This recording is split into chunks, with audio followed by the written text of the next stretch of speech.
the heart they gather strong, pushing back the lefty's throng. With the red banner held high, marching forward through the night. Promises of old will keep as the donkeys start to weep. Stars and stripes forever sway, in the land of the brave we stay. We've got the power now, in the heart of every town. We've got the power now, the Reds are going down. With a flagpole planted firm, golden dreams that won't decay, marching proudly through the day. In the eagle's shadow by, we find our strength and take our pride. Let the voices echo loud, tearing through the waiting crowd. We've got the power now, in the heart of every town. We've got the power now, the Reds are going down.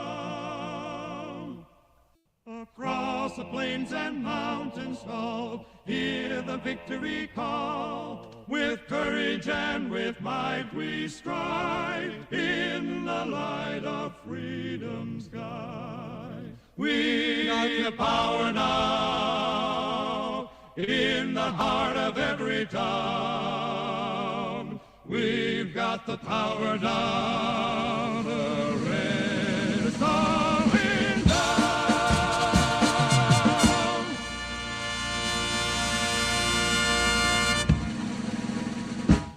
Times are changing, feel the buzzing, staying true when they're fussing. Keep the flag a-flying through stormy nights. With the star-spangled banner, I stand tall with manners. Cross my heart with hope in sight. Here comes freedom in the land of hope and free, with liberty. Stick to values in the trends. Families gather, let's defend. Hold the line, keep the bond alive. Truth in our vision, in God we make decisions. For our dream, true thrive and strive. Here comes freedom in the land of hope and prairie, with liberty.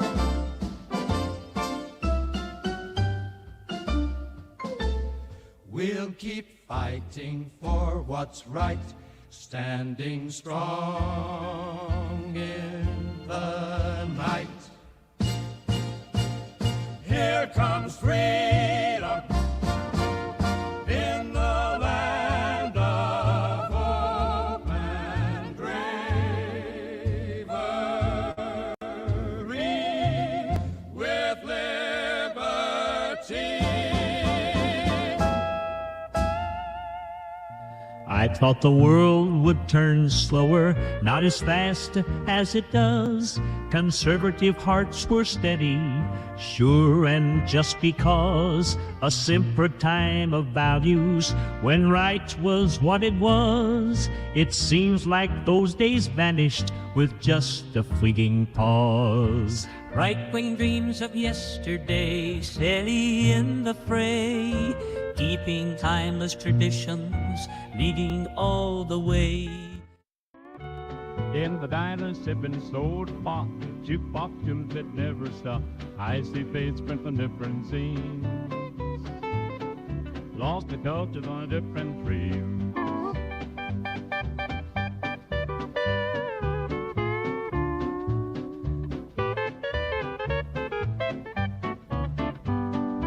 We walk down the same old street, but our stories never meet. Different worlds side by side in this twisting 50s ride. We stand firm in our belief. Hold tight. Through the times clearer we can see. Crazy world spinning round. Stay grounded. In our hearts simple truths agree. Whisper of freedom and liberty. Rings true. Our foundation strong and deep. Holding on to what we know, while the rest of the world lets go. Steady paths we choose to follow, while the winds of change blow. In the story we built for trust and Never doubt. time flies but we won't bend. Communists talk loud and fast. Stay solid. Our quiet strength is our reply. So salute to change but pause. Reflect. In unity our dearest friend. Holding on to what we know, while the rest of the world lets go. Steady paths we choose to follow, while the winds of change blow. In shadows we find our light.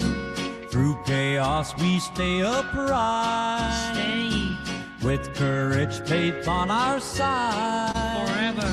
Standing firm, our guide. Holding on to what we know, while the rest of the world lets go. Steady paths we choose to follow, while the winds of change blow.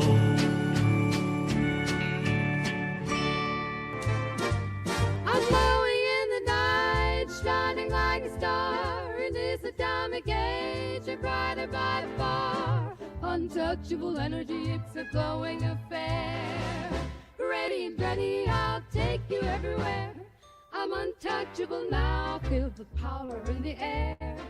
Radioactive rhythm, with sense without care. Electric and alive in this atomic embrace. Unstoppable now in this glowing space.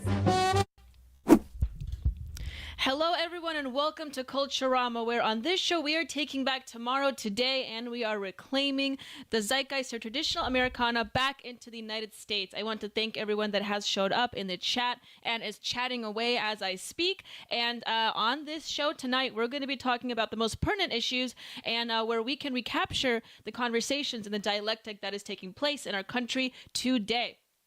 Before I get started, I want to encourage all of you to check out the ap4libertyshop.com. Once again, that is the ap4libertyshop.com, where you can get yourself some delicious Culturama coffee, which I will say I have been single-handedly running on for the last 24 hours. And so I encourage all of you to check it out. Once again, that is ap4libertyshop.com. We have a lot to cover in the news today. The biggest news, of course, other than the JFK files that dropped, by the way, like 10,000 pages, a lot to cover. I don't think anyone has already covered all of that. But other than that, the Department of Education is dissolving, or is it? I'm going to be covering that on tonight's show. I also will cover more philosophical topics as well. I saw that today there was a frequent discourse about the white educated woman question and how they are bringing us into a hellhole of progressivism. I'm going to be covering that with you. I'm going to be talking about Elon Musk's authenticity as a political actor as well as many other things. Of course, we talked about the decline of the Daily Wire last stream, and that was rather interesting, wasn't it? And we're going to be covering a little bit of that again. So it's going to be really fun. It's going to be a great time. And then after this show, of course, we have the Liberty Tonight show streaming after this one on Rumble. So I highly encourage you guys to check it out there. But before I proceed, I do want to say hello to all the main chatters that I see and all my fellow Culturama cultists, I suppose. We should name the fans of the show. What do you guys think about that? Should we call you cultists? But I'm still thinking about it. Culturama heads perhaps is another option, but also fans of the show and also fans of the gaming stream that we have every Saturday. So let's take a look at who we have here in the chat. Of course, we have Grizz Cheese in the chat. Welcome, Grizz Cheese. Welcome, Nelson65. Nelson, we may have a possibility to bring Leo out today. And for those that don't know what I'm referring to, I am, of course, referring to the Leo the Beast meter, where if we get a certain amount of donations in, I bring out my dysgenic canine out for all of you guys to see. I know we were very close to the $70 mark last stream, and I'm going to put the mark a little lower. I'm going to put it at $30, so I will bring him on the stream. So Nelson65 will have a chance to see Leo on stream. Anyways, we have, of course, Robbie Thurman in the chat as well. Hello, Robbie Thurman, Bruiser55. So a pretty good audience here. Everyone, please. We also have the Liberty Tonight show, so very good to see you guys as well. Everyone, viewership has been plateauing, so I highly encourage you to please like and share the stream to get Culturama out there in the airwaves as much as we can, everybody. I stream on Rumble, on X, and Twitch, YouTube, and other major platforms. But if you want to contact me directly, if you want me to read your comments, answer your questions, any question, or if you want me to cover a particular story, please send in a Rumble rant. And if you do, I will play that sound effect, and then I will read it and account for your donation, everyone. So, thank you, everyone. And we already have a $1 donation from Nomad Johnny. Thank you so much, Nomad Johnny. And Euro, I'm a fan of your hair. Well, thank you, Nomad Johnny. This is just, I didn't put too much effort into it, but I highly appreciate it. Yes, and I do have this new headband as well. I'm trying to go, trying to match what I'm wearing here. So I'm trying to put more effort into it. Thank you so much for the $1, Nomad Johnny.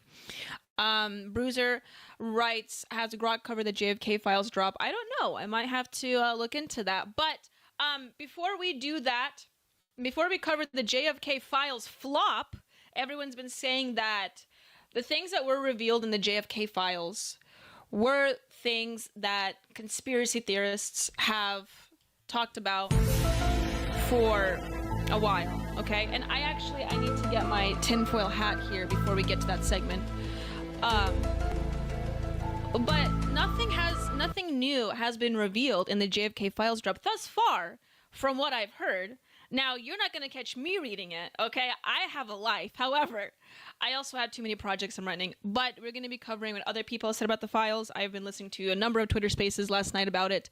And from what I understand, nothing that new has been revealed, but we will dive into that here on this show. We also have $20 from Nelson65, and he's writing, Unleash the Beast Leo. Thank you so much, Nelson65. We are very close. As I promised last stream, we were very close to reach the goal.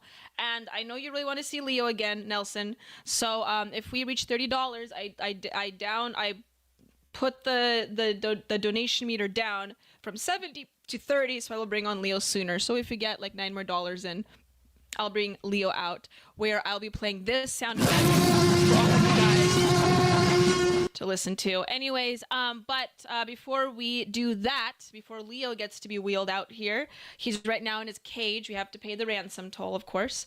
I do want to cover one other thing with you guys, and I've been talking about how Daily Wire has been declining. It's been declining in viewership and support ever since Brett Cooper left and Candace Owens, and now the God King himself, Jeremy Boring, has also stepped down as co-CEO, I believe. But then this thing dropped. This video dropped. I don't know if you guys saw this yet, but this is kind of making people want to check in on the Daily Wire again. Matt Walsh says he is proud America was founded through conquest. And people are saying this video is a little based. Let's take a listen to it. And let me know if you guys can hear the audio. No, not in spite of that history. I'm proud of it in large part because of that history.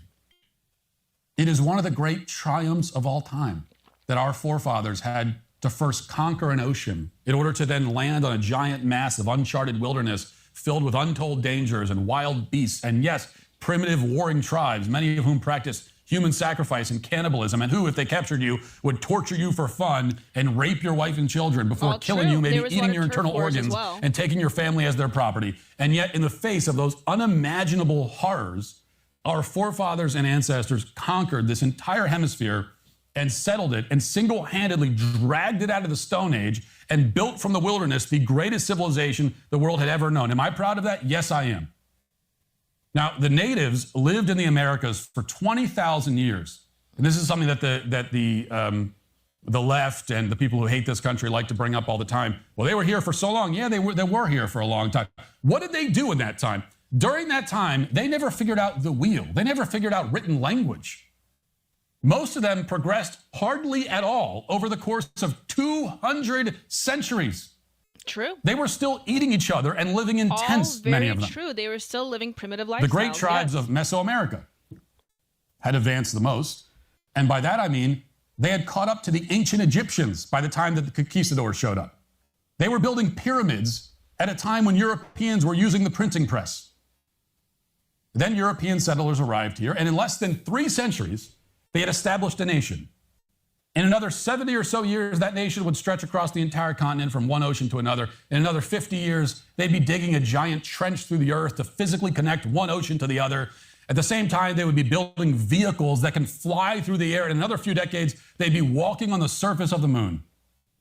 Okay, these settlers took a wilderness sparsely inhabited by hostile Stone Age natives, and in a matter of a few centuries built the greatest, most advanced, most globally dominant nation the world has ever known. Am I proud of that? Oh, yes. I am very proud of that. And I will always be proud of that. And I will never apologize for it. Based alert. Can I have a based alert? My goodness.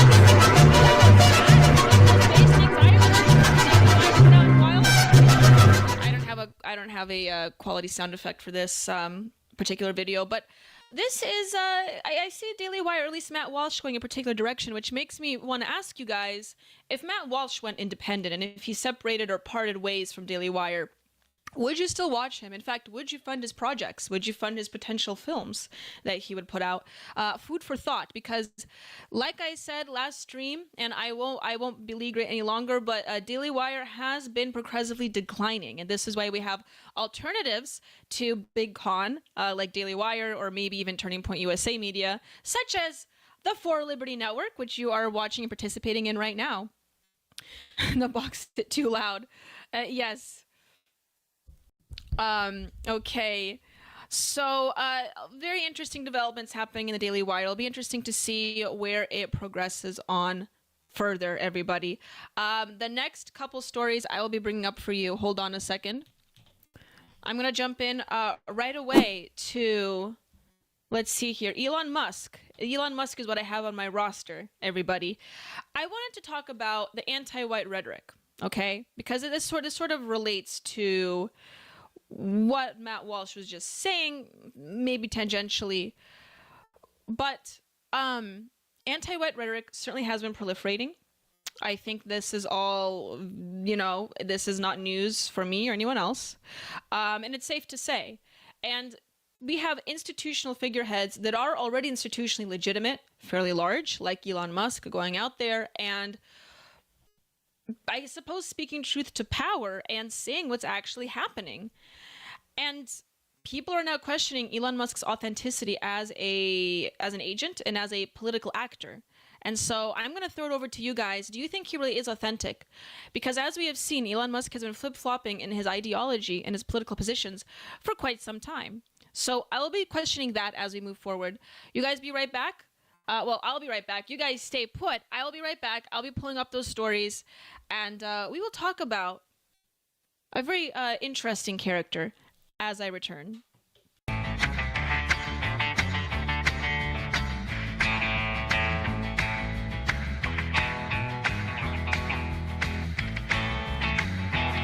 Well, here comes Daniela like Marilyn with a twist. She's got a master's degree and a style you can't resist. On Culturama, baby, we're shaking up the scene. So hit that like, make it click, you know what we mean. Like and subscribe, come on, don't delay. With Daniela at the helm, we're leading the way. It's Culturama, taking back tomorrow today. You have to force behaviors, and at BlackRock, we are forcing behaviors. Mao ordered his citizens to throw off the 4 olds. Old thinking, old culture, old customs, and old habits. So, your whole life went in the garbage overnight, no biggie. And those who resisted were attacked by an army of purifiers called the Red Guard, who went around the country putting dunce caps on people. Yeah. Who didn't take to being a new kind of mortal being. If you don't force behaviors, whether it's gender or race or just any way you want to say the composition of your team, you're going to be impacted. Well, things haven't been so sweet for Ben & Jerry's after the company posted an anti-American tweet, a few of them, on the 4th of July. The ice cream makers declared the United States was founded on stolen indigenous land. Well, someone should tell Target that, because they're now selling swimsuits with tuckums in the women's section of the store. And they even have a line just for kids. Yeah, we're going to reach out to Ben & Jerry's and ask them how they can live with themselves as they operate a multi-billion-dollar company on stolen land while declaring other people give up their so-called stolen land. This is the child section. This is literally the kids section. I'm next to a literal onesie that says whatever the hell that means. We have glad you came out, and I'm so happy that you're queer. In the kids section. Are you kidding me? I'm sorry, but pride and toddler don't belong in the same sentence. Good news! Starbucks will offer its workers reimbursement of travel expenses related to accessing abortion and gender-affirming procedures. Kyle Rittenhouse was seen wearing a Black Rifle Coffee Company shirt, and they wanted to distance themselves from that individual. Key employees at the company also were donating to Democrats. Hafer doubled down on throwing many in his base under the bus, describing them as racist and a repugnant group of people.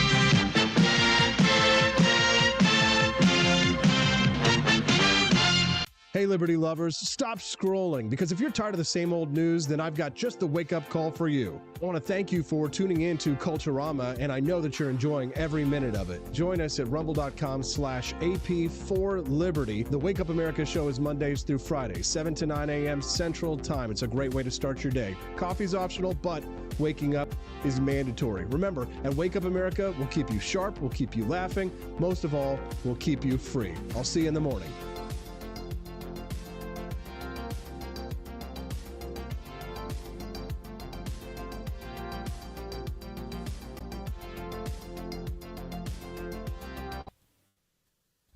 While paying a visit to the Texas border with Mexico to meet with local politicians and law enforcement, Musk, a native of South Africa, said he was trying to obtain what he called a, quote, unfiltered view of the situation.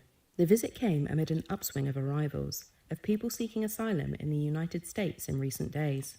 So as we are going to proceed, this video is taken from a year ago.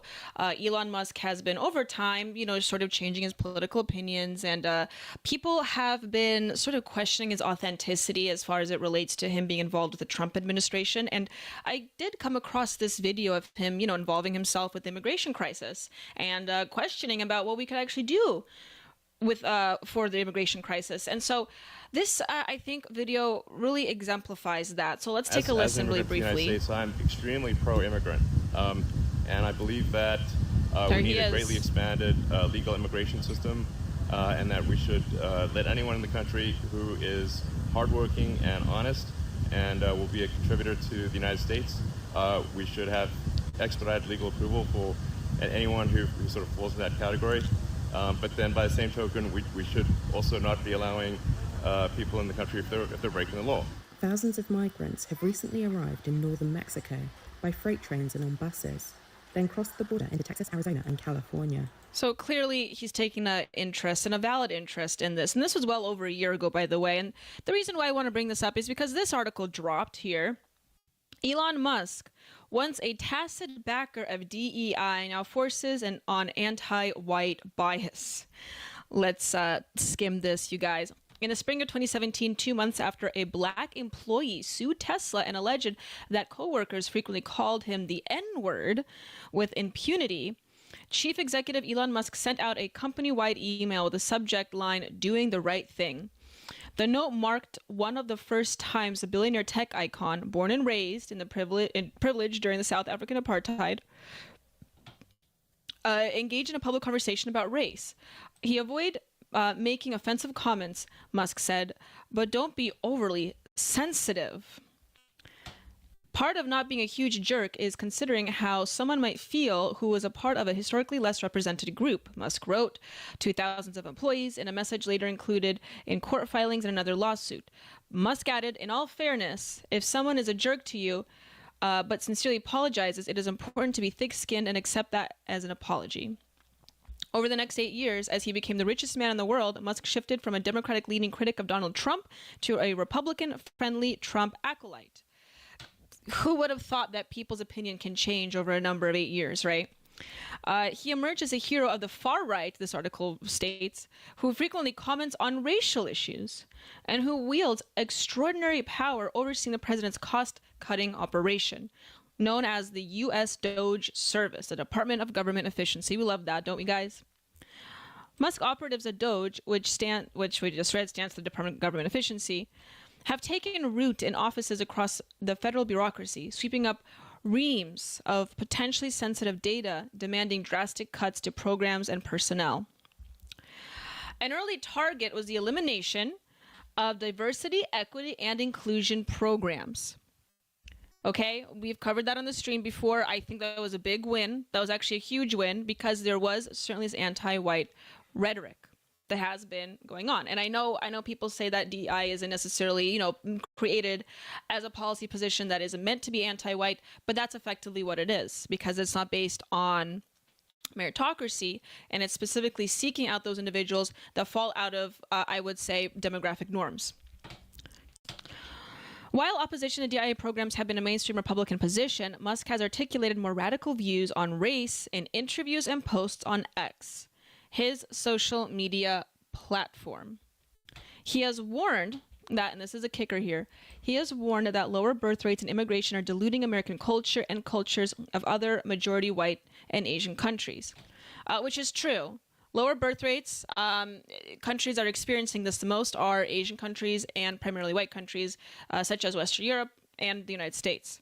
This is factually accurate. So for him to bring this up isn't, necessarily racist or, he's prejudiced against other populations. He's just stating a fact here.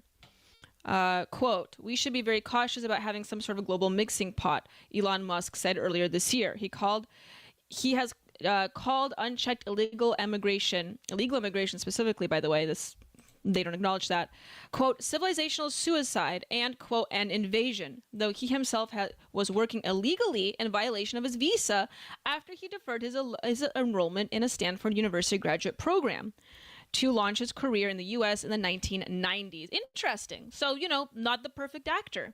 But does an actor have to be perfect in order to proliferate certain views? And this is the question I want to ask you guys, is that, yes, Elon Musk has changed his opinion over the years. And in some cases, you could even call him a hypocrite, perhaps. Sure. Does that necessarily mean that he is a bad actor or we shouldn't listen to him? Because sometimes it does take an institutional actor, because this is where Elon Musk is operating from. He has become he embodies one of the major institutions that is driving the narrative of American political culture up until now, especially right now. Is it wrong to suggest that perhaps you should still listen to him regardless of where he's coming from? Earlier this year, Trump seized on Musk's long-standing claim that DEI efforts have made air travel less safe. He and Musk contended without evidence, this article, which is not even true. We've covered evidence here in the stream before. There is evidence to suggest that there's a problem there, that DEI contributed to the fatal collision in Washington of U.S. Army helicopter and passenger plane. Quote, DEI has caused people to die, Musk wrote on X. I like how this article just blatantly lies or ignores serious facts. Like I said, we did cover that story, the DEI flight story with that helicopter crash. Anyway, you can go back and watch that stream, but the qualifications to fly were quite ridiculous, and it would suggest that perhaps not the most stable people were flying those planes. But here's another, this is just, I want to show you guys how these people are framing the rhetoric here. Here's another video. The billionaire owner has been spreading debunked theories of undocumented voters swaying the US election and growing his influence in the process, making him the biggest promoter of anti-immigrant conspiracies on X, the social media platform he owns. I want to bring in Bloomberg's Sarah Fryer, who's the editor that leads our coverage of big tech. And this was a team effort of journalists and data experts. But I think the best place to start, Sarah, is what's the top line of the story? What is it that we report through that dense body of data? Well, it was a really interesting finding, actually, that we have seen Musk on the campaign trail with Trump talk about these anti-immigrant theories he has. He's been promoting the idea that Democrats are shipping in immigrants to vote for them. So this idea of mass election fraud that he's been talking about on the campaign trail. And, you know, that seemed like sort of a fringe thing until we looked into the data. And it showed that immigration and election fraud and voter fraud is his top policy topic on X. He actually gets more engagement on that topic than anything else that he talks. Maybe it's because, I'm just going to throw this out there. All right. Maybe the reason why it gets the most attention is because this is a prevailing issue that a lot of Americans are witnessing and are noticing, and may even see that it is directly impacting the way that our leaders are elected into office, and it's directly impacting certain policies that are being pushed onto us in major institutional changes. I'm just throwing that out there. But as this graphic here shows, Musk posted 1,300 plus times about this topic. And then over 330 posts were in the past 2 months alone. Of course, this video is from 4 months ago, but interesting. Talks about, and it has become this driver of his feed, something that he talks about ever more frequently over the past year, ever since he visited. Maybe it's also because, and again, I'm just going to throw this out there. Maybe Elon Musk is wrong here, but let me just put this out there. Maybe it's also because that immigration has been a deciding factor for a lot of people during the last election cycle. In fact, I remember covering even on the stream before that immigration was a top issue for a lot of people and for a lot of voters here, next to the economy. So perhaps we need to take a step back and analyze the entire situation and see that even though Elon Musk has changed his opinions, even his lifestyle, multiple times throughout the duration of, they listed over a decade, which is like, okay, everyone changes multiple times in 10 years. That's a long time. But perhaps he is sort of, you could even say reflecting. Maybe he was positioning his viewpoints and himself so he could directly work with the Trump campaign. Perhaps Musk is more strategic than he may seem like he is. But coming from my perspective, a lot of people think, he is already strategic regardless. And maybe he's acting a little political. This is true. However, Musk also sees what the people are saying, what they're thinking. And he does sort of embody this populist sentiment that Trump does. And so it makes complete sense why he would overtake X, particularly with his tweets, and discuss issues that people find the most pertinent and the most relatable. and the most significant in our time. And but yeah, you know, you see articles like this from MSN come out and try to position him as a bad actor, or videos like this where that's not even true.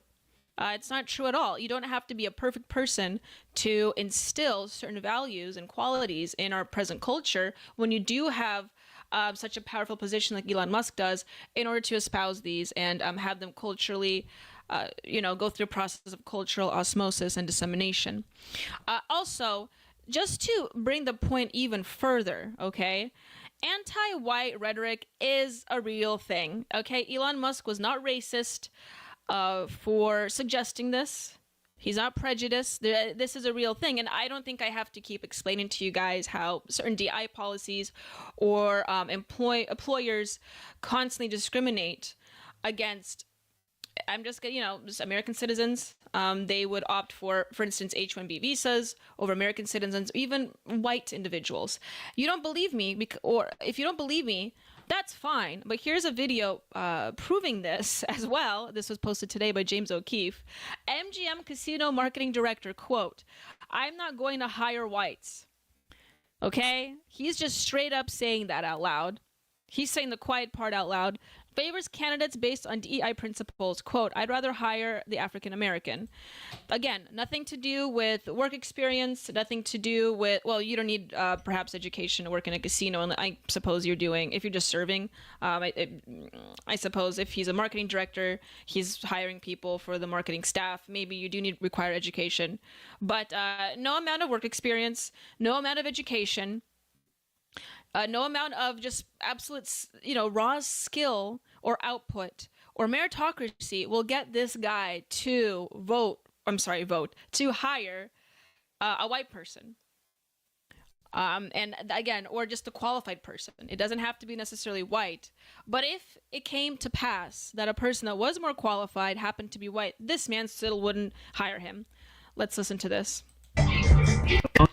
So if you had an African-American guy and that white guy who you did hire both together for that role, say they're equal on all merits. I'd probably hire the African-American. You just have to be very careful, right? If our guests cannot connect with our employees, and if they're all white, it just doesn't resonate the same way. So in that situation, you would be weeding out by race, essentially. I would as well look at that, right? Yeah. We chose to investigate MGM. This led us to Albie Velarde, the director of casino marketing at MGM Resorts. Albie Velarde states he won't hire whites. You wouldn't have wanted to hire the white guy then at that point. Is there a cultural fit? Because if they're not, no matter how great they look on paper, if they don't fit well with my team, I'm not going to hire them. The casino marketing director for MGM reveals that if MGM was to lose a... I know James O'Keefe went independent. It's called the O'Keefe Media Group. He's not with Veritas. I do wonder who this individual is interviewing this fellow, unless it's O'Keefe himself. And if it is O'Keefe himself, how many times do people have... Like, I understand this guy isn't working in government, but, like, how many times do these people need to be fooled? All it take is just thick-rimmed glasses for them to be fooled that it's James O'Keefe. At this point, you would think that these people would be a little bit more on guard. But again, this guy's working in the private sector, so what do I know? Is there a cultural fit? Because if they're not, no matter how great they look on paper, they don't fit well. Literally says a quiet part out loud, by the way. No matter how great they, whites, look on paper, they, whites, don't fit well with my team, you guys. The casino marketing director for MGM reveals that if MGM was to lose a female employee, MGM HR will instruct their hiring management to obtain more female employees based on their turnover summary. Have you ever gotten memos from hiring? See, when you have a problem, you just fill it up with more problems. I'm kidding. Female workers aren't problems. I'm kidding. I'm the last person to say that.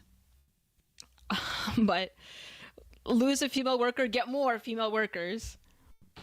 Interesting strategy there. Hire up about, like, we want to hire this certain type of people or we don't want to hire this certain type of people. At a property level, HR sends us every month. They send us like our turnover summary of the month. They'll point out this month we lost, dismantle females versus males. So, like, if I lose one of my females, I try to replace it with a female. Internally, we'll have this conversation. Velarde also speaks about how he avoids doing business with standard companies, preferring only to work with diversity-based companies. For me personally, instead of going to big companies to supply different things, sometimes I'll find local businesses that can do it for me. To help out local businesses, I will purposely look for those diversity-based suppliers. Whether that is a women's-owned company, whether that is a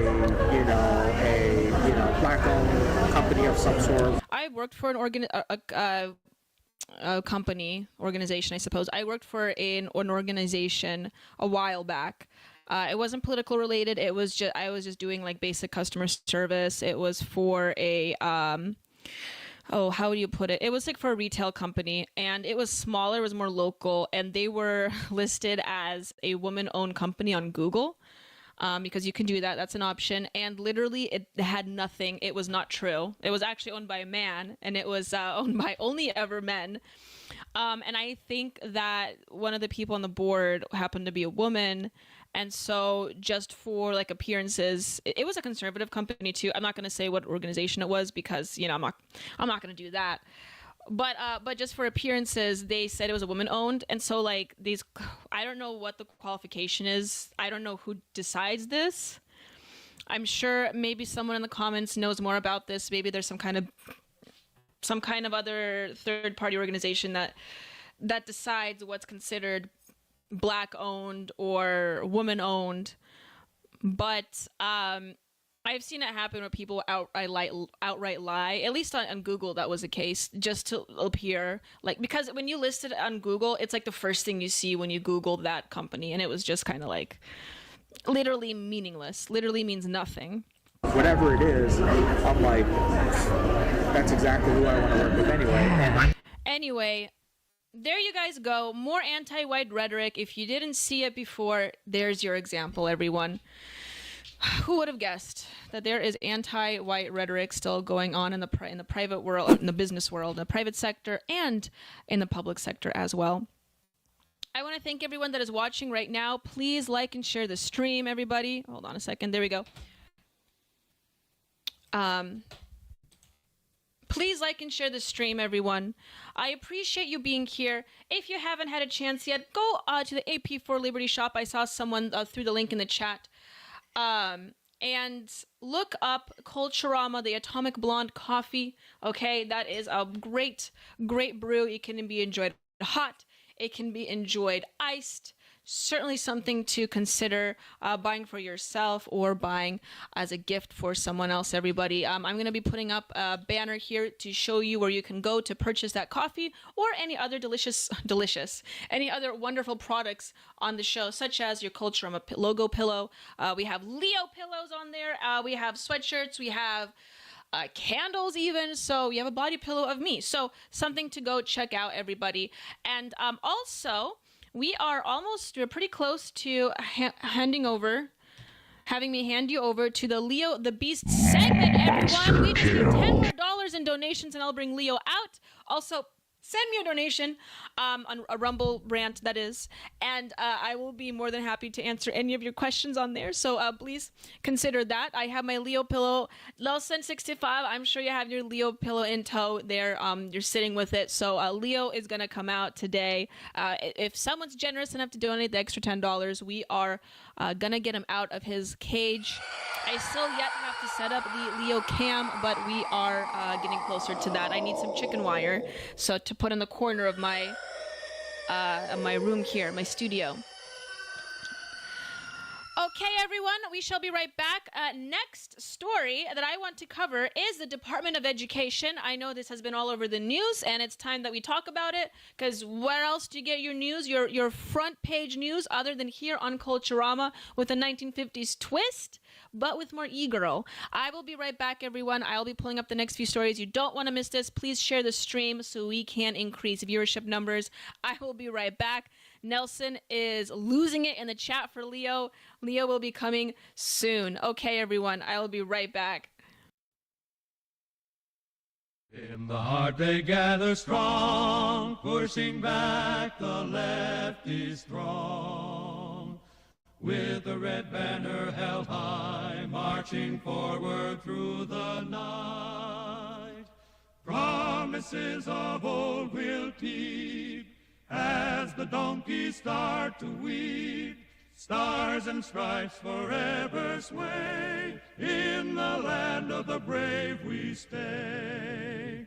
We've got the power now, in the heart of every town. We've got the power now, the Reds are going down. With a flagpole planted firm, Golden dreams that won't decay, marching proudly through the day. in the eagle's shadow by, we find our strength and take our pride. Let the voices echo loud, tearing through the waiting crowd. We've got the power now, in the heart of every town. We've got the power now, the Reds are going down. Across the plains and mountains tall, hear the victory call. With courage and with might we strive, in the light of freedom's guide. We got the power now, in the heart of every town. We've got the power now, the Reds are going down.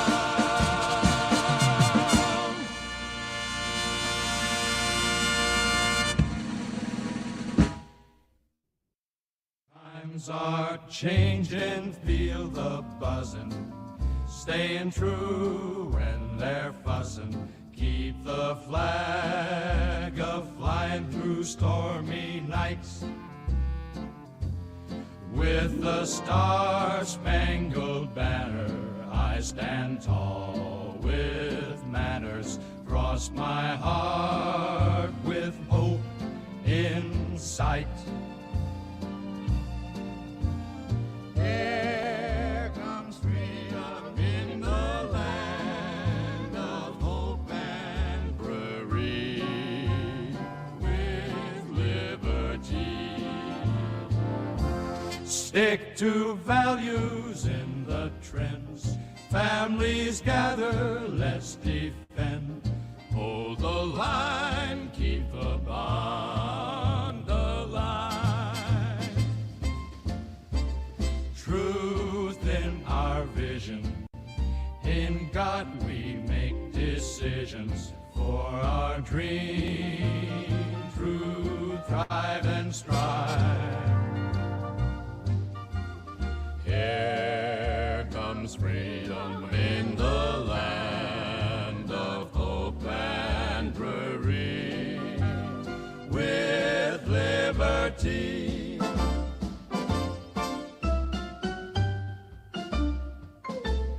We'll keep fighting for what's right.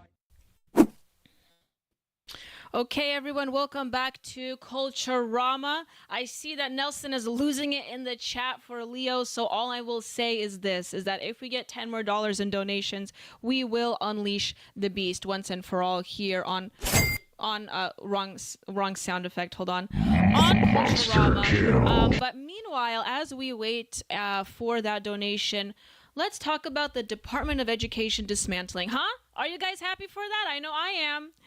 Let me pull up the stories here. Give me a second. As usual, the transition is a bit tricky. But did you guys see Elon? Speaking of Elon Musk, we just talked about him. Look at this wonderful meme that he's posted, by the way. I don't know if you guys noticed, but not the strongest start for dissolving the Department of Education. Maybe this is a good devil's advocate case for why we shouldn't dissolve it, regardless. regardless, it is a funny meme nonetheless. The department is misspelled there, as you can see. But let's watch a couple videos describing the process here. I know that there's a lot of question about whether or not the Department of Education can actually be dissolved. It has been done through executive order, but shortly before this stream had began, Trump had signed an executive order that is starting the process of dissolving parts of the Department of Education, and it has yet come to pass to see like what the extent of that looks like. But I also know that Congress has to sign off on it. It will be interesting to see if that actually comes into fruition. Regardless, Trump did sign that executive order, so we are at least in the first steps of the process. Let's watch these next few videos detailing the process. Plans to sign an executive order closing down the Department of Education. The move fulfilling a campaign promise to shutter the agency, which has long been a target of conservatives. But it's unclear how he'll legally do that, since Congress needs to sign off on officially closing a department of this kind. The order would be the culmination of weeks of effort by the Trump administration to wind down DOE. Trump's education secretary, Linda McMahon, has overseen a roughly 50% cut to the agency's workforce in what she has called the, quote, final mission of the department. The Education Department oversees tens of billions of dollars in grant money to schools across the country. But conservatives for years have said control of education should be returned entirely to the state and local level. They say it would empower parents to make choices about their children's education. For more on this, let's get right to NBC's senior White House correspondent, Garrett Haake, who joins us live tonight from the North Lawn. Garrett, I mean, this just breaking, but walk us through what do we know about this order at this point? Yeah, Ellison, I'm holding a copy of the fact sheet that will accompany this order when the president signs it tomorrow. It is the culmination of weeks of work from this White House and decades of work within the conservative movement that has long viewed the Department of Education as something of a boogeyman. The order directs the Secretary of Education, in this case Linda McMahon, to take every necessary step she can to facilitate, this says, the closure of the Department of Education and return education authority to the states. The White House takes some pains through information we've been given from a senior administration official to say things like Title I funding, student loans, and students with disabilities aid won't be touched in this effort. Frankly, Allison, some of this is aspirational. So if you're trying to get your student loans erased, you guys, I apologize. I'm sorry to tell you, it's still something got to pay off, everybody. I'm not going to touch that. As you pointed out in the lead, it will take an act of Congress to ultimately shut down the Department of Education and transfer its authority back to the states. So there you go. It will take Congress's efforts to pull this through. So we should not expect to see this department fully dissolve and be completely inactive. However, like I'd mentioned, it is an interesting take on Trump's part to do this, and we'll see what this exactly looks like. But it does seem to be questionable how effective this measure will be moving forward. But the administration can take additional steps, like what they've already done, to eliminate positions within the department, fire career staff, and try to shift responsibilities elsewhere within the federal government. Now, the president intends to sign this executive order tomorrow here at the White House in a ceremony where he'll be joined. And that ceremony did happen shortly before this stream. Now, we will watch a little. This is like a 20-minute video. We will watch the introduction. The introduction was a bit lengthy. I don't want to, bog you guys a little bit too much. But we have some darling children right here in front of, what is that? What are those desks?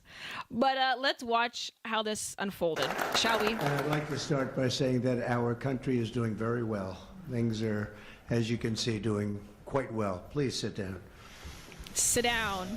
Before we begin, I just want to announce that I signed a proclamation a few moments ago honoring the 250th anniversary of Patrick Henry's famous speech to the Second Virginia Convention, in which he declared very well-known, very famous words, "Give me liberty or give me death." Has anyone heard there's the a state of phrase? Washington flag.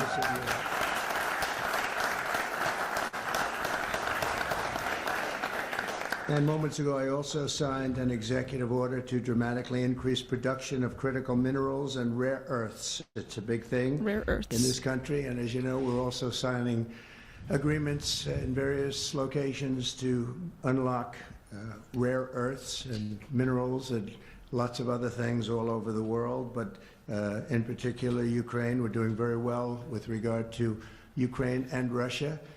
And one of the things we are doing is signing a deal very shortly with respect to rare earths with Ukraine, which they have tremendous value in rare earth, and we appreciate that. And we spoke yesterday with, as you know, President Putin and President Zelensky, and we would love to see that come to an end, and I think we're doing pretty well in that regard. So hopefully we could save thousands of people a week from dying. That's what it's all about. They're dying so unnecessarily, and I believe we'll get it done. We'll see what happens, but I believe we'll get it done. Today we take a very historic action that was 45 years in the making. In a few moments, I will sign an executive order to begin eliminating the Federal Department of Education. There we go. That's something that Republicans have been campaigning for quite a while, and yet a lot of them don't really. This is a thing. A lot of presidents, especially conservatives, have talked about this. It was up in the air. It was questioned, and it was debated upon. And a lot of, look at this guy right here. A lot of Republicans were on the same page. Well, they say they're on the same page, but nothing was ever done about it. So this is kind of a big deal. I don't know. Even if it's done through executive order, which I'm not a fan of, but it needed to be done. Let's watch. And it sounds strange, doesn't it? Department of Education, we're going to eliminate it, and everybody knows it's right. And the Democrats know it's right, and I hope they're going to be voting for it, because ultimately it may come before them, but everybody knows it's right, and we have to get our children educated. That does seem to be the sentiment, we're not doing doesn't well it? With the that a lot of people certainly, and I understand that, you know, the other departments, every department has faults to it and how it primarily functions and how it implements its plans and its policies, but the Department of Education was uniquely bad.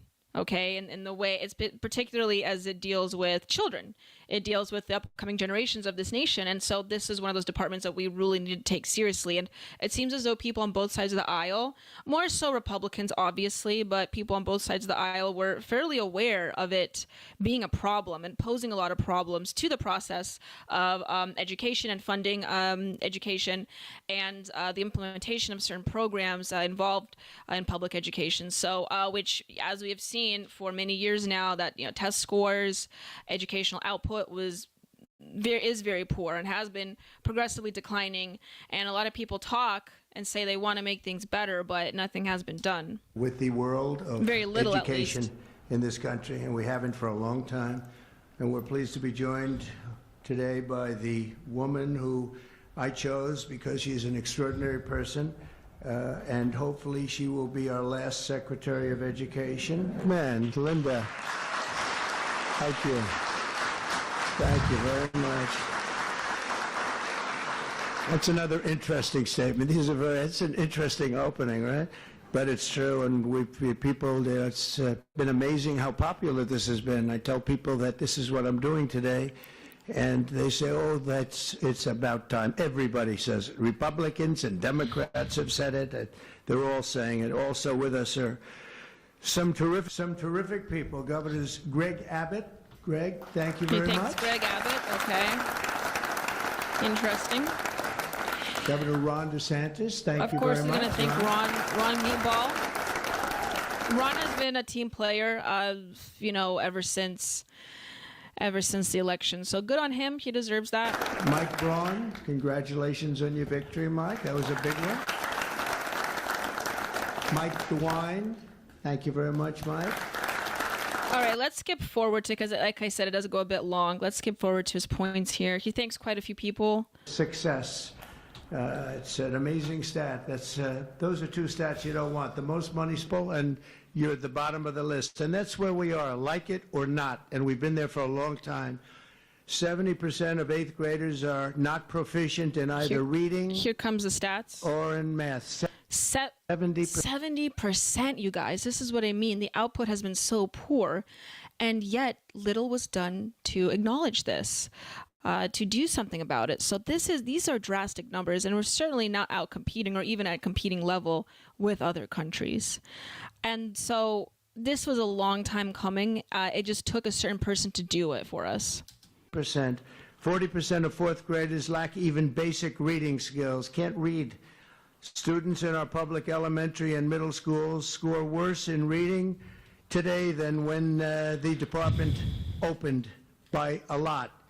In Baltimore, 40% of the high schools have 0 students who can do basic mathematics. Not even the very simplest of mathematics. I said, give me your definition of basic, and they're talking about like adding a few numbers together.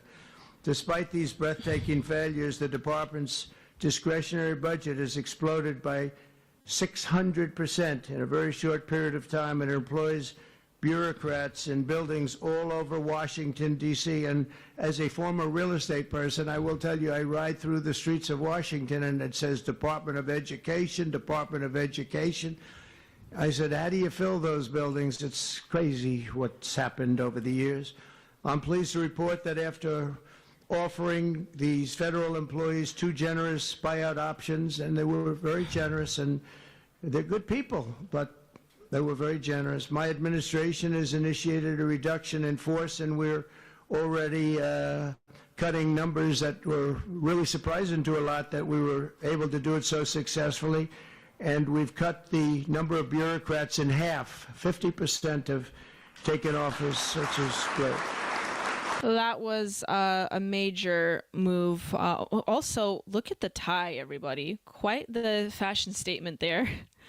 But let's fast forward to, well, let's listen to a little bit more, and then I want to fast forward to Under the the actual action signing I'm part. He taking does make a lot of good points here, so, you know, bear with me. We got to watch what the president says here. I know you guys Today, a already watched small it, handful but of this is also, you know, the Culturama stream. We got to cover it on Culturama as well. Democrats and others that we have employed for a long time, and there are some Republicans, but not too many, I have to be honest with you. Exactly, but that's the the department's weird part about it.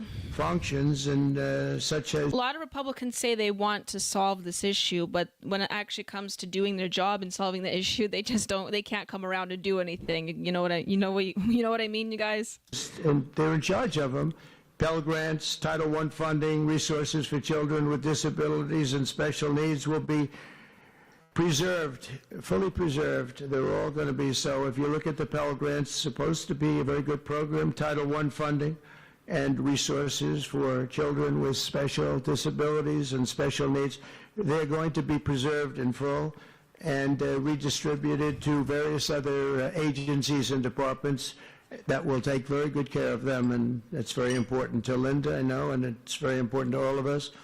But beyond these core necessities, my administration will take all lawful steps to shut down the department. We're going to shut it down and shut it down as quickly as possible. It's doing us no good. We want to return our students to the states where just some of the governors here are so happy about this. They want education to come back to them, to come back. Everyone's being a team player on this one. It seems like the governors that he's mentioned clearly are being team players, and that's what we're looking for. Let's fast forward to the actual signing. And of course he acknowledges the little kiddos there.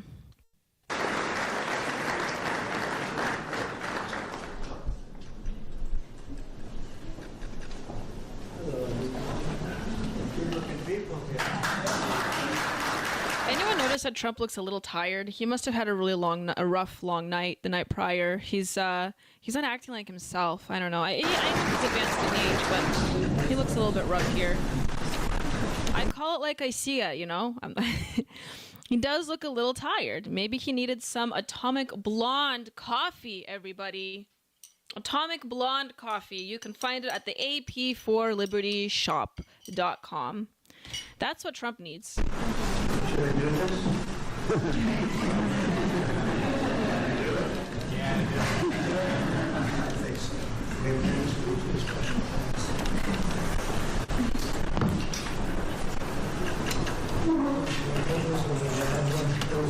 Oh, the kids are opening it up too.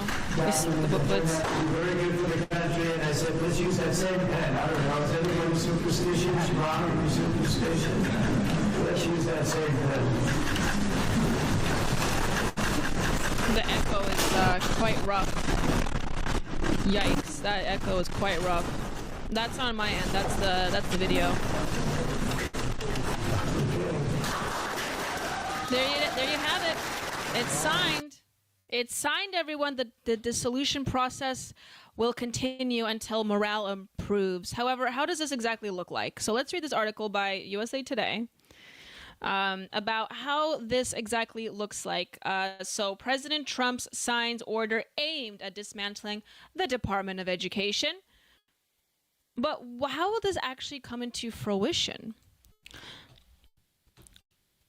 Flanked by over a dozen students seated at school desks, as we have seen, a really good prop right there, Trump signed the long-anticipated EO executive order at a ceremony in the White House East Room, attended by several Republican governors and state education commissioners. Should I do this? Trump asked the children, as we just saw. As he took his seat at the desk with the presidential seal, the kids nodded in approval. Trump directed his education secretary, Linda McMahon, to take all necessary steps to facilitate the closure of the Department of Education and return Education Authority to the states. Okay? According to the White House summary order. However, the order's immediate impact is unclear since only Congress can eliminate a federal agency. Also, the federal government does not set school curriculum. That's long been the purview of states and local school districts. The Democrats know it's a right, and I hope they're going to be voting for it because ultimately it may come before them, Trump told hundreds of supporters assembling before the signing. The order calls for the department to simultaneously close and maintain an uninterrupted delivery of services, programs, and benefits on which Americans rely. Trump said federal Title I funds for schools in high-poverty regions, funding for students with disabilities, Pell Grants, and student loans will be fully preserved. So we're not completely dissolving the uses, which people so heavily rely on. Federal education programs such as Title I are set by Congress and would require congressional approval to alter. Okay? But beyond these core necessities, my administration will take all lawful steps to shut down the department. We're going to shut it down and shut it down as quickly as possible. So Congress's handling of the purse, where exactly the funds are going, how exactly the funds are being used, specifically with these particular programs as I've listed here, like Pell Grants, the student loans, and funding with students for disabilities, namely, will not be touched. But Trump still says that parts of the department will still be shut down. Perhaps a new wave of major firings will continue, will happen again. Earlier in the day, White House Press Secretary Carolyn Leavitt told reporters that the Education Department, created by Congress in 1979, by the way, not around for that long, during the Carter administration, would be abolished under Trump's order and would eventually become much smaller than it is today. So it's not actually abolished, but is losing its powerful grip on the masses and on the nation. Programs and activities releasing, quote, any remaining Department of Education funds won't be permitted to promote diversity, equity, and inclusion. There's that crusade against DEI that we also love so much, or gender ideology, the White House said. So cutting staff in half. Trump's directive comes after the Education Department sent more than 1,300 employees termination notices last week as part of a large-scale reduction in force. So, like I said, we could expect some more firings to occur. Expanding presidential authority.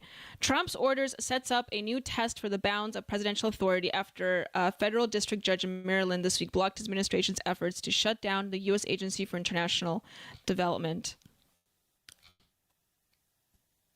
Congressional Democrats blasted what they characterized as blatantly illegal. By the way, a lot of these rulings we've seen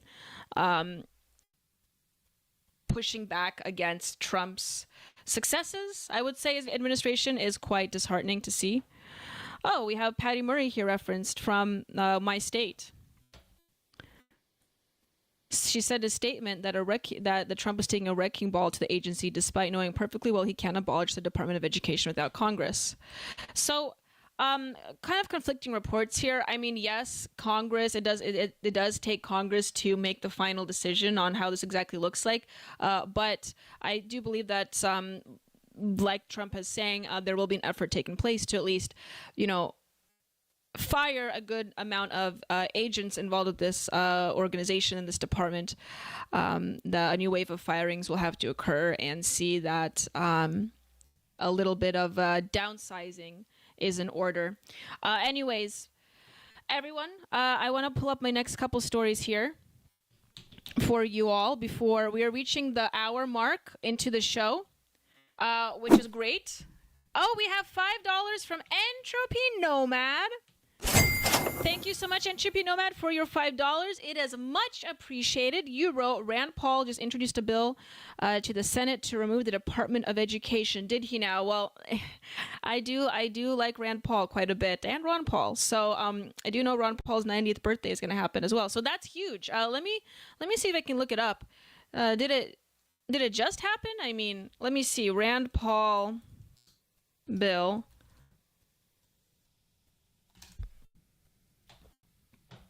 What does the news have for me? I don't see. Entropy Nomad, let me know when this has occurred. When this had occurred. I'm probably behind on the news here. 31 minutes ago on X. Oh, gotcha. Okay.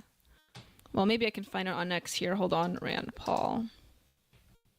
Let's take a look. Oh, yeah, here we are. Look at that. You never miss, Entropy Nomad. 32 minutes ago, exactly like you said, 31 minutes ago, my father introduced legislation to eliminate the Department of Education in the early 80s.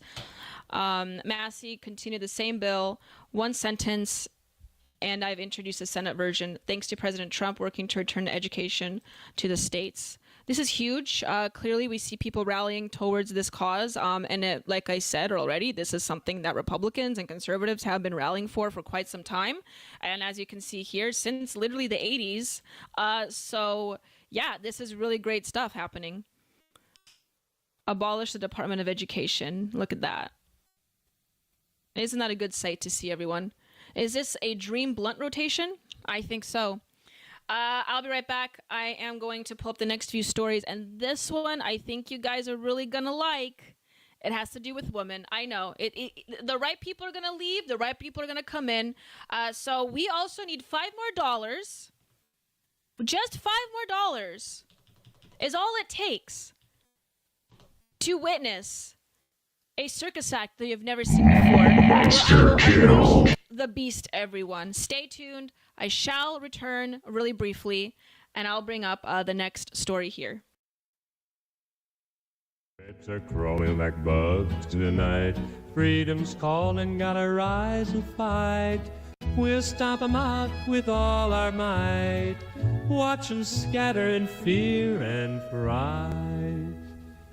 Crushing commies beneath our shoes like tiny pests with nothing to lose. Crushing commies, our anthem strong. Stand united where we belong. We stand firm in our belief. Hold tight. Through the times clearer we can see.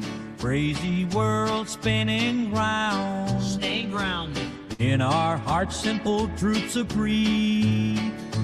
Whisper of freedom and liberty rings true. Our foundation strong and deep. Holding on to what we know, while the rest of the world lets go. Steady path we choose to follow, while the winds of change blow. In the story we've built for trusting, no doubt. Time flies, but we won't bend. Communists talk loud and fast. Stay solid. Our quiet strength is our reply. So salute to change, but pause. Reflect. In unity, our dearest friend. Holding on to what we know, while the rest of the world lets go. Steady path we choose to follow, while the winds of change change flow. In shadows we find our light. Through chaos we stay upright. With courage, faith on our side. Forever. Standing firm, our guide. Holding on to what we know. While the rest of the world lets go. Steady path we choose to follow. While the winds of change blow.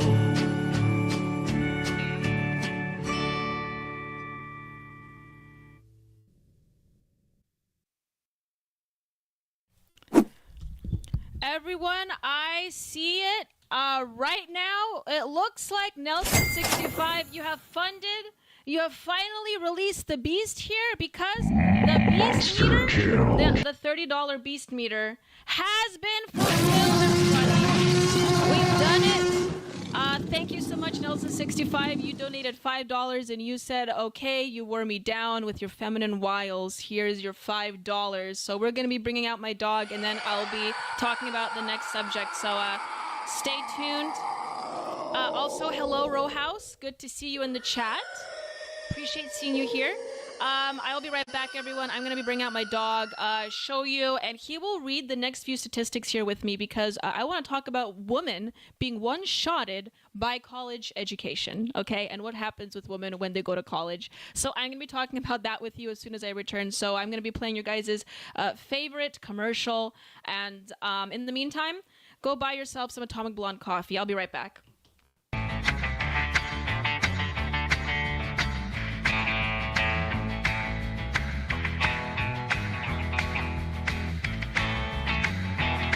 Well, here comes Daniela like Marilyn with a twist. She's got a master's degree and a style you can't resist. On Culturama, baby, we're shaking up the scene. So hit that like, make it click, you know what we mean. Like and subscribe, come on, don't delay. With Daniela at the helm, we're leading the way. It's Culturama, taking back tomorrow today. You have to force behaviors, and at BlackRock, we are forcing behaviors. Mao ordered his citizens to throw off the 4 olds. Old thinking, old culture, old customs, and old habits. So, your whole life went in the garbage overnight, no biggie. And those who resisted were attacked by an army of purifiers called the Red Guard, who went around the country putting dunce caps on people. Yeah. Who didn't take to being a new kind of mortal being. If you don't force behaviors, whether it's gender or race or just any way you want to say the composition of your team, you're going to be impacted. Well, things haven't been so sweet for Ben & Jerry's after the company posted an anti-American tweet, a few of them, on the 4th of July. The ice cream makers declared the United States was founded on stolen indigenous land. Well, someone should tell Target that because they're now selling swimsuits with tuckums in the women's section of the store. And they even have a line just for kids. Yeah, we're going to reach out to Ben & Jerry's and ask them how they can live with themselves as they operate a multi-billion-dollar company on stolen land while declaring other people give up their so-called stolen land. This is the child section. This is literally the kids section. I'm next to a literal onesie that says whatever the hell that means. We have glad you came out, and I'm so happy that you're queer. In the kids section. Are you kidding me? I'm sorry, but pride and toddler don't belong in the same sentence. Good news! Starbucks will offer its workers reimbursement of travel expenses related to accessing abortion and gender-affirming procedures.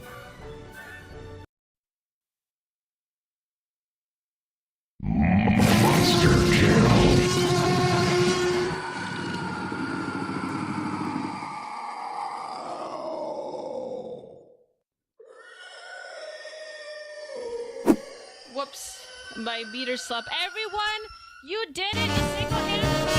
Oh, my little chihuahua, you run so fast. Your favorite segment with your goofy little bark, always having a blast. And he has a dance for the Department of Education right here. He finally dissolved everybody. So here you are, you have it. There's my dog. And he has a bee outfit for the spelling bee. In your 1950 style. said, bee outfit for a spelling bee because Leo loves his spelling bees, okay? And then, of course, we have the dunce cap for the dismantling of the Department of Education. Thank you so much for the $5. Nomad Johnny, you wrote, "We did it, team." We got him. We got him. We got Leo. He has been released. His ransom has been paid. You guys deserve it. You donated, and here you have it. Here is my dysgenic dog. And for those that are new here, my dog Leo is 3 generations or 4 generations inbred. He has extra toes. He's missing teeth. But he has a heart of steel and gold. So there you are.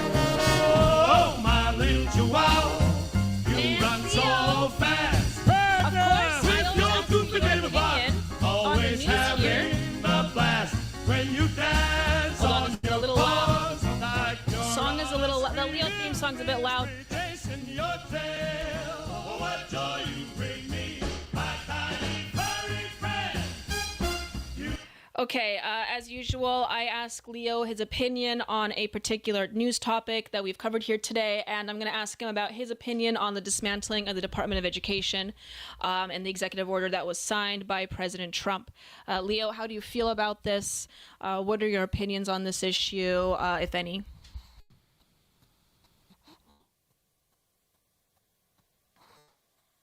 Genius. Genius. Oh, your hat fell. Every single time he speaks, it does really take me aback with how well-spoken he is, and it really makes me proud to know that I've raised such a wise pup here. Leo, keep your dunce cap on, buddy. Okay.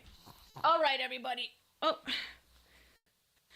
Okay, so he's going to read the remainder of the stories here with me, and I was actually going to jump in an offensive statistics segment, so let me pull that up because we have a lot of offensive statistics to cover on this next segment. So I'm going to be pulling that up. Give me 1 second. You guys are going to like this.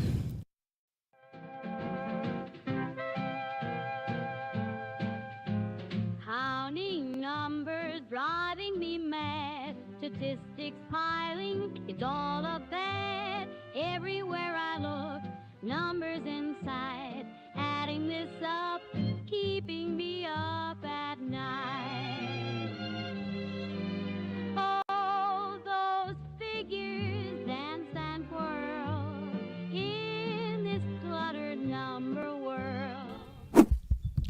I have a question for you all. Why do educated women, get absolutely one-shotted, as the kids say these days, by college education? And what I mean by that is that it seems as though a lot of women, when they get into higher education, they end up being a particular way politically. And so I wanted to cover that with you because a lot of people have been talking about it, okay? It's been a source of discourse because of a particular statistic that had just come out. And people have been quote tweeting this. I've quote tweeted it as well. But as you can see with this statistic here, voters' opinions of these individuals and topics, and it seems like there is a drastic change. There's a drastic change agent here with white educated women. Okay.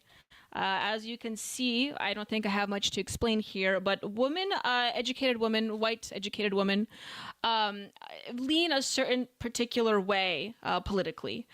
And it goes against really the sentiments of most people in this country. I mean, they very negative of Donald Trump, J.D. Vance, Elon Musk, they even more negative, interestingly enough. I wonder if it's all that natalist rhetoric that Elon Musk puts out there. We have Doge, of course, being negative. Their opinion of the Republican Party is fairly negative. They do like Vladimir Zelensky. They love DEI. A Democrat Party is somewhat, mid. But the Zelensky support is insane. I know Criminal Bear, that caught me off guard as well. But and this is, of course, a conversation a lot of people have been talking about and saying that white educated women are the bane of our existence. And I've actually also, unfortunately, or fortunately, depending on who you are viewing this topic, have stated that this is yet another argument for appealing the 19th, okay? And all I'm going to say is that someone, or Criminal Bear writing in the chat, it's all emotionally driven. This is partly true, Criminal Bear, and I'm going to share my opinions of it in a moment. But I did also wanted to bring up this research paper done on the topic, because I'm going to skip forward to page 15 here, because this is sort of like a research paper that was done on educated female participation in supporting DEI policies and supporting minorities as well in education, academia. And as we have come to find out, is that women take over majority of the decision-making process, the decision-making positions and leadership positions in higher education. I've written about this. I've talked about it before in stream. It is becoming a serious problem. And a lot of people say that this is diluting higher education. I actually don't think that's the case, but I will share my opinion in a minute. But to bring this point even further, I want to read this. So, white women, as this paper states, exist in a unique space. So this is written by leftists, just so you guys know, prepare yourselves. White women exist in a unique space with multiple social identities that offer them understanding of privilege and lack of representation. White women have a majority and minority voice, which is true. They're a minority, but they're also not a minority with being white. By virtue of the race and gender duality, white women, quote, can toggle their identities, meaning they can choose to be a woman and choose to be white. And it is this very choice that has caused interest in white women as a research topic in the context of higher education.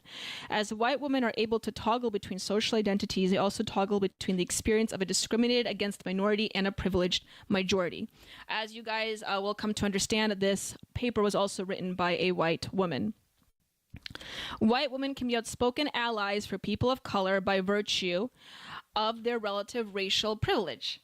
They represent over 25% of full-time faculty at degree-granting institutions.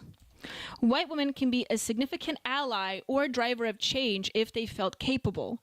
The benefit to the campus climate, specifically morale and experiential satisfaction, could be significant. So this paper does talk about intersectional social identities. And as this paper goes on to say, I just want to show you this statistic here.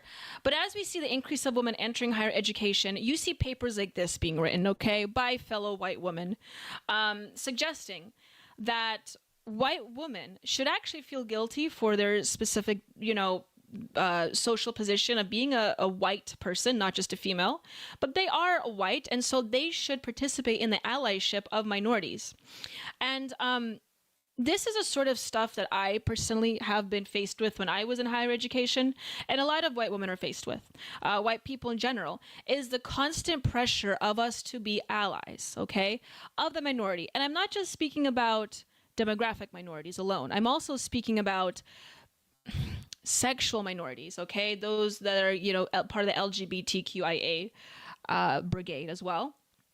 Ableist or disabled peoples as well. Ableist. What I mean to say is like the disabled faction, I guess you could say. People varying from Leo, stop. Coming from all kinds of social positions, you could say, that are deemed as a minority, as a certain demographic and population, and pressuring white people, men and women included, to be a consistent ally. The difference is women are more likely to do this than men. But why is this? I personally think that it has to do with the fact that women are more inclined towards social conformity. Let me read this tweet out loud to you, the one that I wrote right here. I'm quote tweeting an individual that says, why does going to college one-shot woman? And for those that don't know what one-shot means, they're basically saying a single experience alters the framework or the worldview of women altogether, right? Why do women become more progressive? Why do they become pressured to uphold these progressive leftist ideologies and frameworks after attending college? This is what I think it is. I wrote, because most women desire social conformity, they end up absorbing the traits of the petri dish of progressive ideals and culture, which is college, which is true. We all know this. College are bastions of progressive thought and thinking, and it's no doubt that once you enter into that particular culture, literally a petri dish, you can't help but absorb some of those values. Disagreeable women are rare, but they do exist. And when those people go to college, they end up becoming more conservative. I know this because this happened to me. And this is true. When I went to college, and I am a white woman, last I checked, and, you know, I love academia. I actually wanted to be a part of academia as an institution. And my personal experience going to college is that, and I went to a very leftist college, I became more conservative. I hated what I was witnessing in school. But this is not, I understand that I perhaps am a exception in this, because I did see a lot of women and men to a certain degree, but more so women, become more driven to uphold these concepts of allyship and, you know, upholding these progressive ideals. And I think it's this, you guys. Women are more inclined towards social conformity. Women are far more agreeable than men are. They are the gatekeepers of what should be considered conventional. Women are more conservative, actually, and I mean that in the universal sense, is that women are pushers of convention. They are the pushers of orthodoxy, because a woman's number one tool and a weapon that she wields is social isolation and ostracization.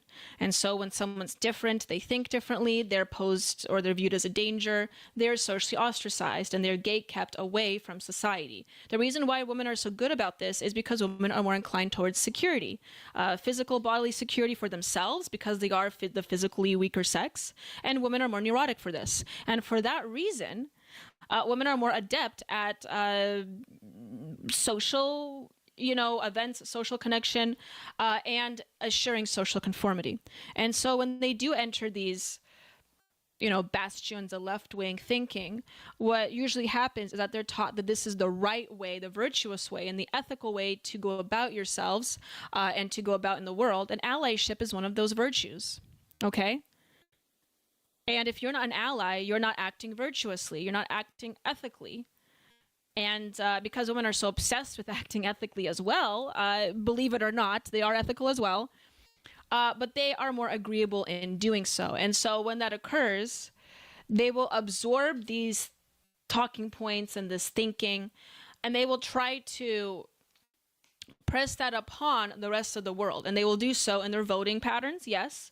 They will do so in the policies and the programs that they push when they do obtain positions of power and decision-making in particular institutions and organizations and businesses and so forth.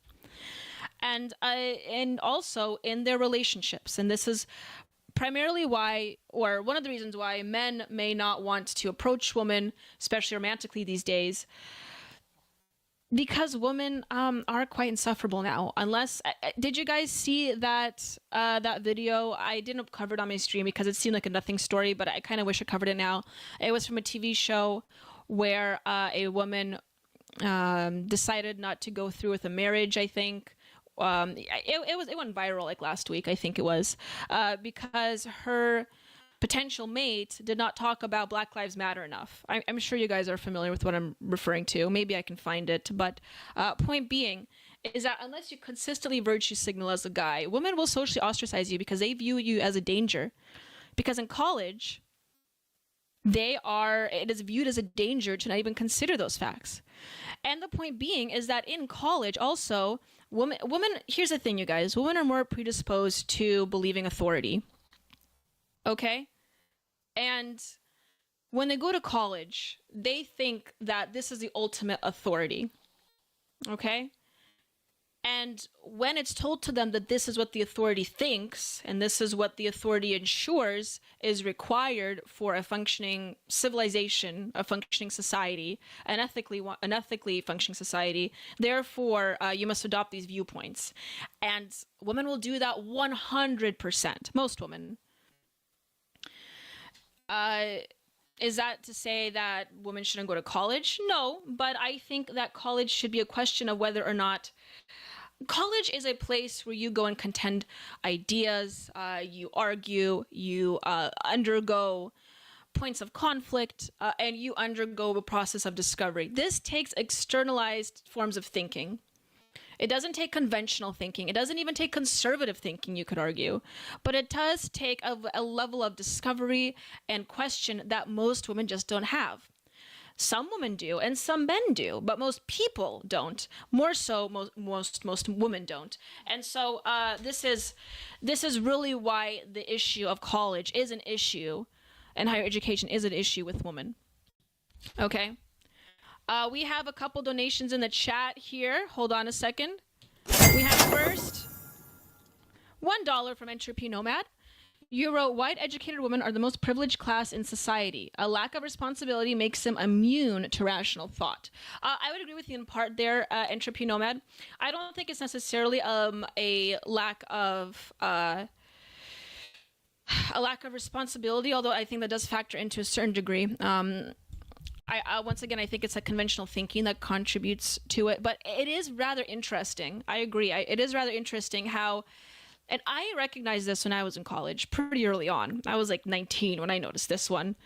And I will and this is what got me to dislike feminism quite a bit, is that we live in the most privileged society for women in all of human history, I would say, as a Western nation, as a technologically advanced nation, and as a nation that is pretty open and egalitarian in our gender norms or our sex roles.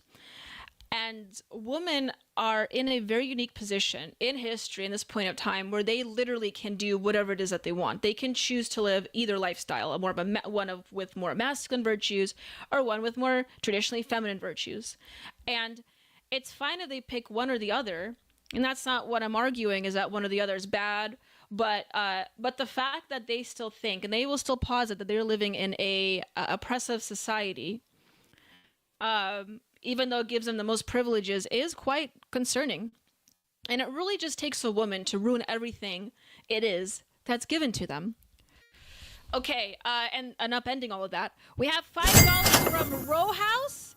Thank you so much, Row House. You wrote, our perception of what too many white women have become, Daniela, and you linked to something, so let me click on that and see what you're saying, Row House.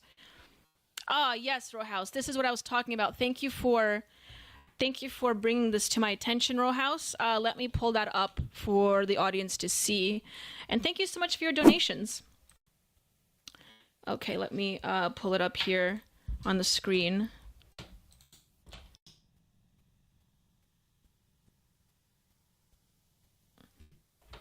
Oh, I pinned it. Whoops.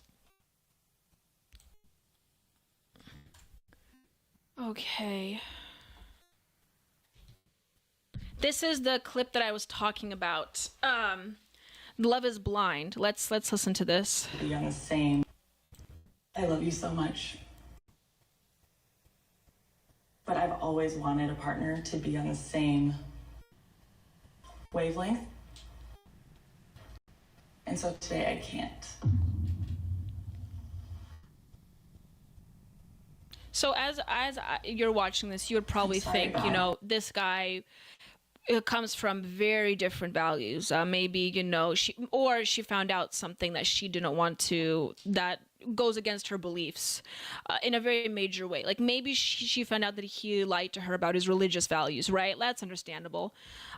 Maybe he lied to her about his past, his romantic attachments in the past, something horrible.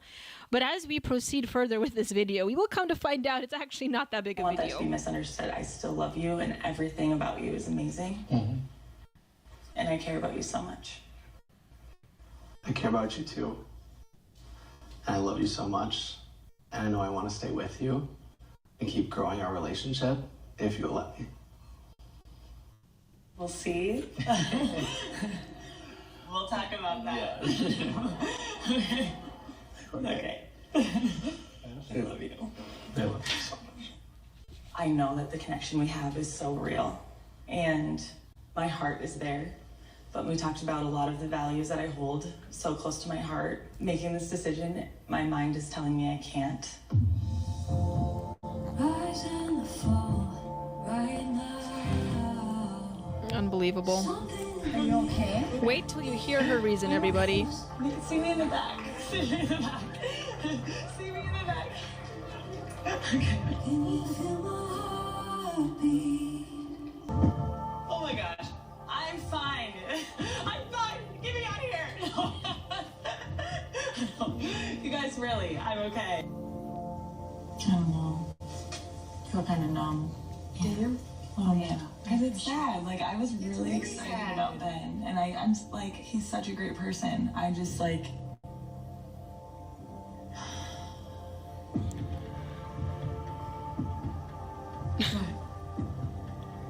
I just hope I made the right. Love you.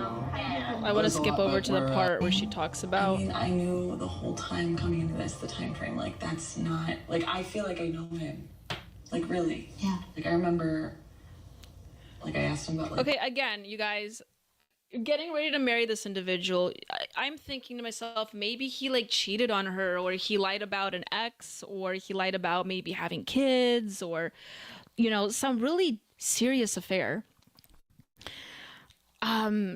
Maybe he, if anything, if we have to talk about ideology, maybe he said he was of a particular religion that he wasn't, or, you know, something serious.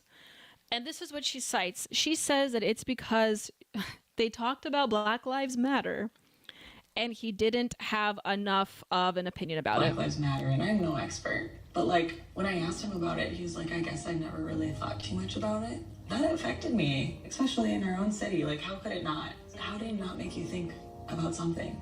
I asked him too, like what his church's views are, and he said he didn't know. And so then I watched a sermon online. From his church? About, sexual identity. Okay. And it was traditional. I told that to Ben.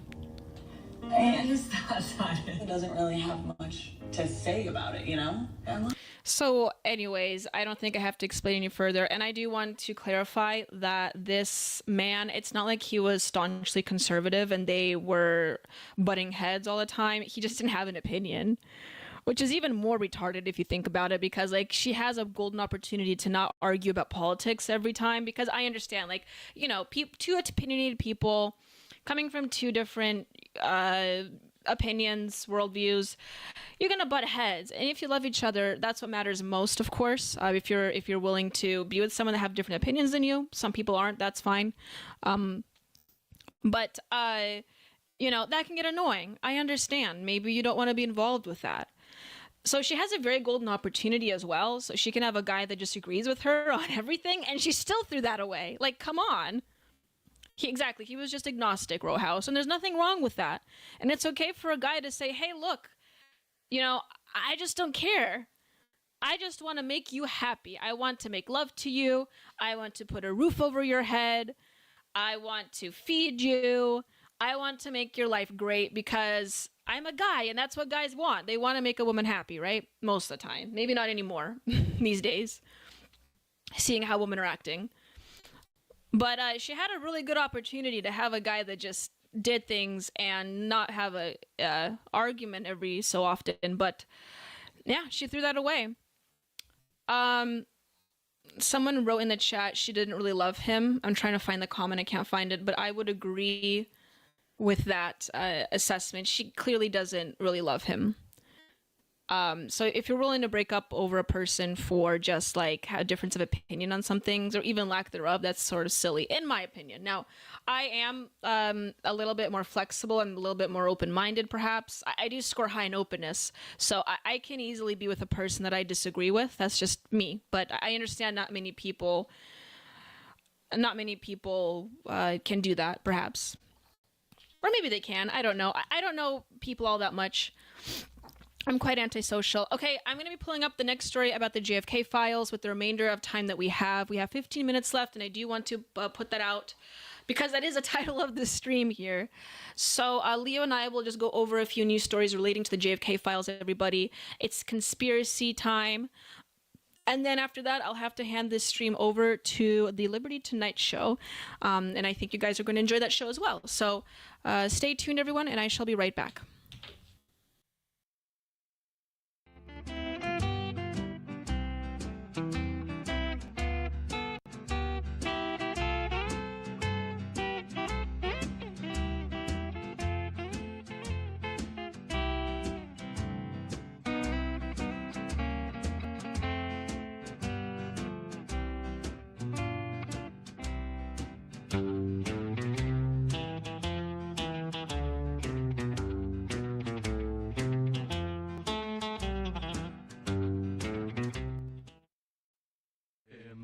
But they gather strong, pushing back the lefty throng. With the red banner held high, marching forward through the night. Promises of old will keep as the donkeys start to weep. Stars and stripes forever sway. In the land of the brave we stay. We've got the power now in the heart of every town. We've got the power now. The Reds are going down. With a flagpole. All right, everybody, we are here on the conspiracy segment of a portion of this stream, everybody. I didn't have a tinfoil hat for Leo, of course, but he'll be reading the JFK files with me live with you guys here. Well, we're not actually reading it, but I do want to cover some articles discussing it, so prepare yourselves. What actually happened with the file drop? Now, I will be honest, I was busy when it had occurred. I did not have time to read any of the documents that were released. However, I did listen to a few Twitter streams on it and or Twitter spaces, and I did read a few articles, and it just seems to be that there was not really a smoking gun here. And is it a distraction? Perhaps, but this is something, and the things that were revealed in the release did show that a lot of the conspiracy theorists were right. Okay, nothing that has been revealed is new, and it does show, and it goes to show that perhaps we should listen to the conspiracy theorists more than we had originally, have done. And this whole conspiracy theorist label is just a psyop for us to not really think for ourselves, to believe the generic story and generic narrative, and to not really question anything, is what I think. But Daniela, you look like a Hershey's Kiss. Well, thank you, Rowhouse. Okay, let's see if we can. Okay, there we go. Any bombshells in the JFK files release, what we've learned? No. I'm going to spoil it for you guys. There's no bombshells. Leo's dysgenics give him the superpower of being immune to mind control. Exactly, Brewster, or Bruiser55. His IQ is so low that it is impossible to brainwash him. No mind control happening here. I am easily mind controlled, more or less, with altering mind waves. So that's why I'm wearing this here. Okay, Americans anticipating a huge release of the newly redacted documents on Tuesday, just a couple days ago, on the 1963 assassination of President John F. Kennedy. I know I'm late to this story, okay? I couldn't stream when they were released, but alas, we're covering it here. The U.S. National Archives and Records Administration says it released about 63,000 pages. I said 10,000. I guess it's more. Across more than 2,000 PDF files, a stunning volume of information for historians and amateur sleuths to comb through. Much, if not most, of the information has been released by prior administrations. Exactly. Nothing new, you guys. And at least, is this a red herring? I'm just going to ask the stream. Do you guys think this is a red herring? Are they distracting us from something else? Much, if not most, information has been released by prior administrations and at least partially redacted or blacked out form to protect the names of CIA assets and other sensitive information. Among unanswered questions, how much previously unreleased or unredacted information is contained in these documents? And how long will it take historians to assess the flood of files? President Donald Trump's administration signaled the release would include a huge trove of unredacted records available, okay? So here's what we know about the March 18 release. All right, everyone, prepare yourselves. While initial review of the papers didn't contain any shocking revelations, the documents do offer a window into the climate of fear at the time surrounding U.S. relations with the Soviet Union shortly after the Cuban Missile Crisis of 1962. That nearly led to a nuclear war. Many of the documents reflected the work by investigators to learn more about the assassin Lee Harvey Oswald's time in the Soviet Union. Surprise, surprise. And track his movements in the months leading to the Kennedy's assassination in Dallas. Womp womp. Nothing new here, everyone. I really do think that this is some kind of a distraction from what is actually going on. What is actually going on, I couldn't tell you, but I think that something deeper is going on here. Trump lawyer livid as JFK files leak his social security number. Absolutely outrageous. I thought this was a funny story. It's absolutely outrageous. Hold on. It's sloppy, unprofessional. A longtime Trump supporter who formerly served as president's lawyer on the campaign trail told the Washington Post.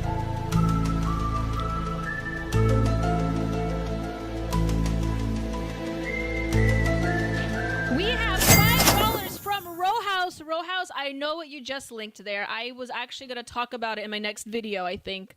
Ben Shapiro seemed to have an odd reaction to JFK. Yes, Row House. I was just about to talk about that, actually. Speaking of Daily Wire, everyone, going downhill, what exactly is happening with Ben Shapiro? Ben Shapiro's take on the JFK files. Sort of conspiracy theorizing that's become incredibly popular on the right these days. It was popular on the left, and now it's become increasingly popular on the right. You kind of, let's just ask questions. We'll ask, who really killed JFK? Wink, wink, nod, nod. And then you're like, well, do you have any evidence of the thing that you are presupposing? Well, no, I'm not making any accusations. I just know I don't believe the story that I'm being told. I know not to trust the authorities. Like, well, that's fine, but do you have like any evidence? Like evidence, not just supposition. I said, well, you're part of it, aren't you? You're part of it. The reason that you're so defensive about all this is, I don't care who killed JFK. I mean, I do, because it's really interesting, but I noticed that the calendar says 2025 and he was killed in 1963. And so my opinion about who killed JFK has about as much relevance as who killed William McKinley, or James Garfield, which is to say not an enormous amount. What the heck was that, everyone? It's 2025, so therefore we cannot care about historical events. Why is Ben Shapiro being so weird about this, everybody? I mean, I'm sure we can have a few guesses as to why, perhaps, but like I said, this is not so much helping the Daily Wire plummet into irrelevancy. But yeah, what an absolutely wild take that is. He doesn't seem to care because it happened in the past. Well, you would think that perhaps one of the most defining events of all of U.S. history or modern U.S. history, you would think that he would care at least a little bit. Very strange position by Ben Shapiro. What are the comments saying? Okay, everyone's saying the same thing. Look at that. Evidence there.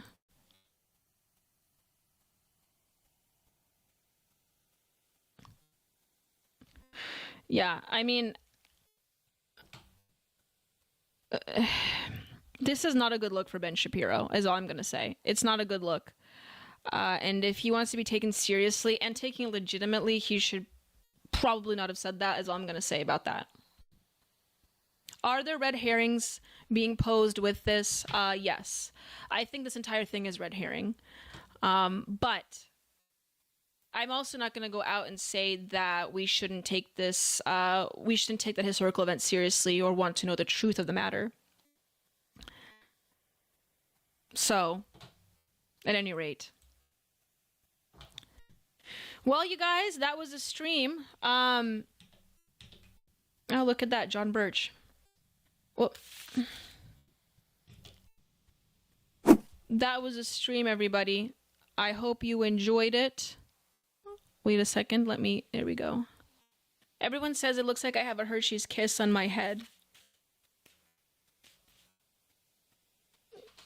How do you know it's not a Hershey's Kiss, really? All right, everyone, let me do my outro because we have the Liberty Tonight show coming up right now. So let me pull up a link to their stream, everybody, unless someone has a last-minute dono question they want me to answer. feel free to send it over for the last 5 minutes of this stream.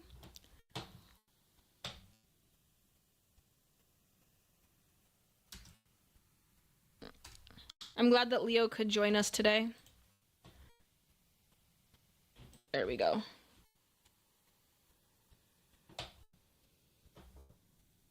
I'm going to throw the link here in the chat, everybody. That's the link to the Liberty Tonight Show. Everyone, you can join the stream by joining that link. However, before I do that with you all, I am also going to do a quick outro for you all. Let me check the audio levels, so I'm not blasting your guys' ears out as I speak. Everyone, I want to thank you in participating with me in reclaiming the zeitgeist. Together, we can take back tomorrow, today. Everyone, I hope you have a great rest of your evening. Keep questioning the narrative, okay? Leo and I will keep questioning the narrative. We all know who the real who really assassinated JFK. It was not Lee Harvey Oswald. It was Leah, everybody. It's the last time you're seeing him. I'm kidding, of course. Thank you, everyone. I hope you have a great rest of your evening. I will see you on Saturday night's video game stream. Otherwise, I will see you tonight at the Liberty Tonight Show. God bless you and Godspeed.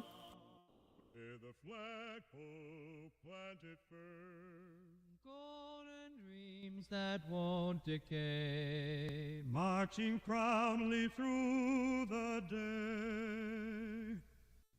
In the eagle's shadow by, we find our strength and take our pride. Let the voices echo loud, tearing through the waiting crowd. We've got the power now, in the heart of every town. We've got the power now, the Reds are going down. Across the plains and mountains tall, hear the victory call. With courage and with might we strive, in the light of freedom's guide. We got the power now, in the heart of every town. We've got the power now, the